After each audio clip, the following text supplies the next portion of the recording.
And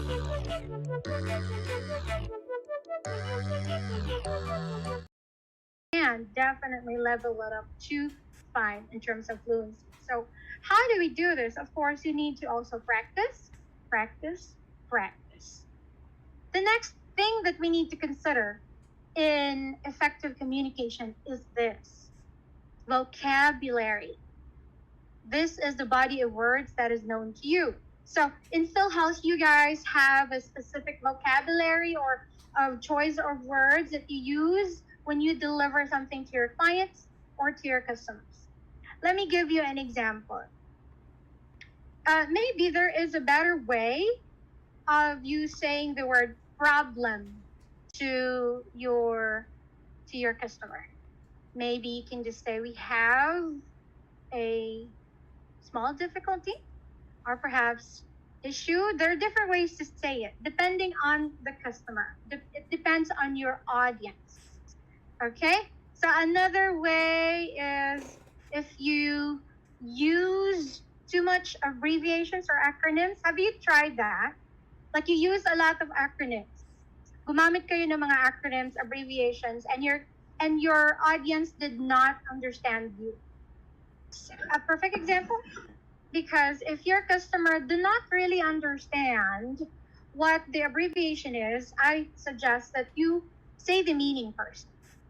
Okay?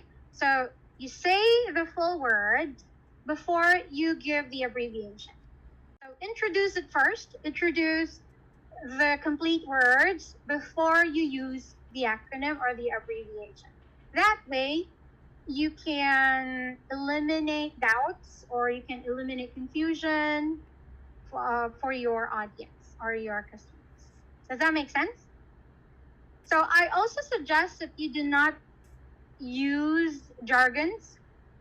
Jargons are words that are only known to a small group of people. For example, in PhilHealth, I'm sure you guys have jargons, like your common abbreviations or acronyms that you usually use. At the same time, not all customers are aware of that. It's like what Ken has mentioned. And some other terminologies that you can only understand as a group, but in reality cannot be understood by your customers if you will not explain it further. Okay? So, para maiwasan ang hindi pagkakaintindihan, please make sure that you use appropriate vocabulary, appropriate words, proper choice of words when you are talking to your customers.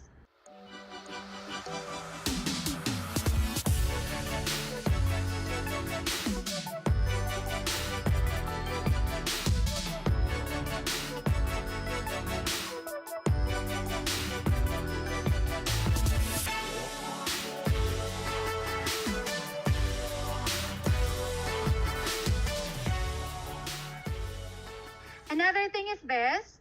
If you are going to talk to your customers or to your clients, please make sure that you avoid using highfalutin words. I am going to type that here. These are words that have deep meanings, right? Usually, highfalutin words are used when you create a law or napaka-formal. Okay, these words are too formal. Does that make sense? Have you tried using formal words to your customers and resulted to confusion?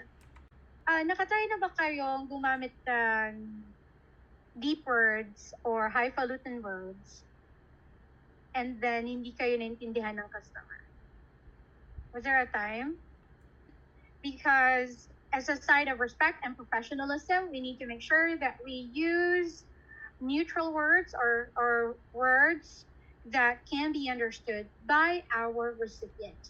Again, what's the point of communication if your recipient cannot understand what you're saying or cannot understand the message that you are delivering? Let's move on to the next part. Of course, we need to make sure in effective communication, we also need to observe the proper rules in grammar. Sa iba-ibang language, okay, in different languages, we use different rules in grammar structure. You guys, do you use Filipino when you talk to your customers or to your clients? Do you use Filipino, straight English? What medium do you use? If you're going to use Filipino, pag gumagamit ng Filipino, make sure iwasan yung paggamit ng improper grammar.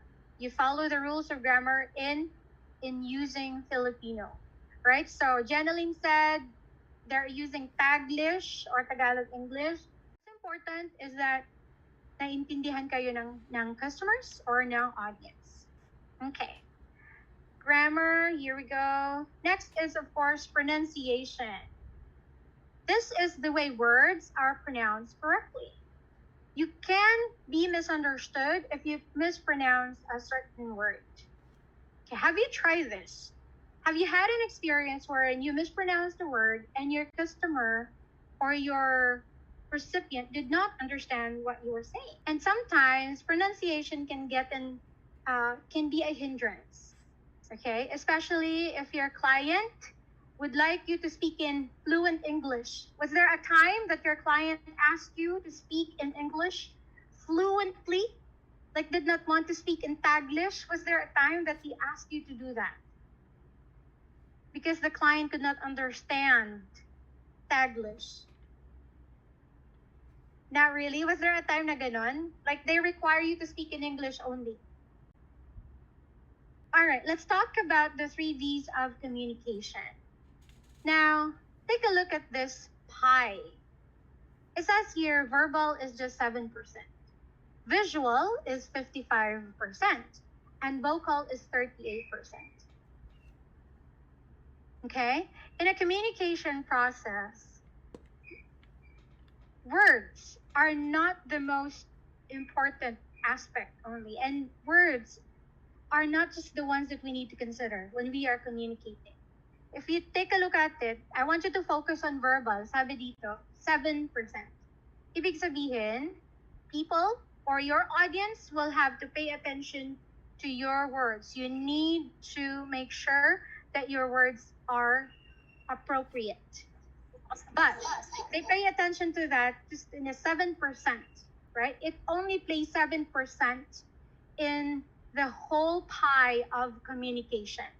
Let's say we're talking about it right now, so 7%. It's about the words that we're using. It's about the choice of vocabulary and your grammar rules. Now, take a look at the vocal part. In a communication process, this plays 38%.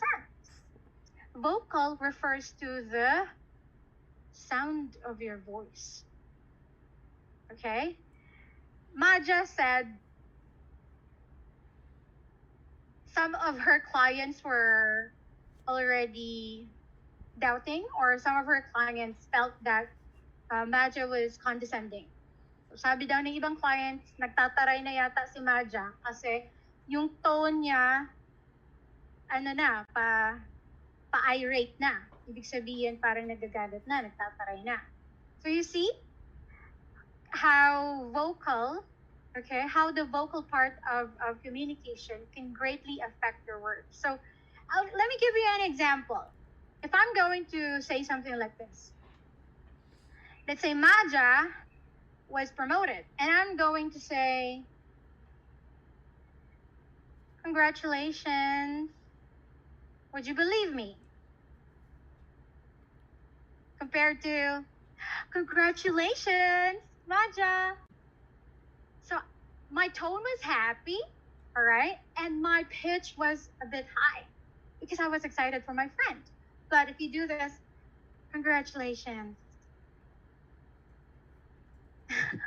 That's a bit weird, right?